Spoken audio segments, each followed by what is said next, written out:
আপনার কি জানা আছে উটের কি এমন বিশেষত্ব আছে যে আল্লাহ তাআলা কোরআনে উট সম্পর্কে বলেছেন? আল্লাহ তাআলা বলেন, তোমরা কি দেখনি কিভাবে উটকে বানানো হয়েছে? অর্থাৎ উট সাধারণ কোনো প্রাণী না, আল্লাহর কুদরতের একটি বড় নিশানা। এখন আসেন এই প্রাণী সম্পর্কে এমন রহস্য জানি যেগুলো অন্যান্য প্রাণী থেকে উটকে আলাদা করে। সর্বপ্রথম কথা হচ্ছে, টানা 40 দিন পানি পান না করেও উট বেঁচে থাকতে পারে। আর যখন পানি পান করে তখন একবারেই 100 লিটার পানি পান করে ফেলে। এছাড়া কাঁটাযুক্ত শক্ত ঝোড় এমন করে চিবিয়ে খায় যেভাবে আমরা রুটি চিবাই। উটের পেট এত শক্তিশালী হয় যে পৃথিবীর সবচেয়ে বিষধর সাপ খেয়ে হজম করে ফেলে।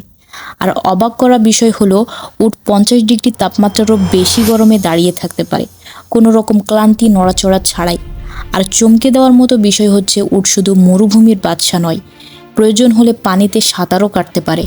নিঃসন্দেহে একমাত্র আল্লাহ সৃষ্টির সেরা তৈরি করতে পারেন। আপনারা অবশ্যই কমেন্টে আল্লাহু আকবার লিখবেন।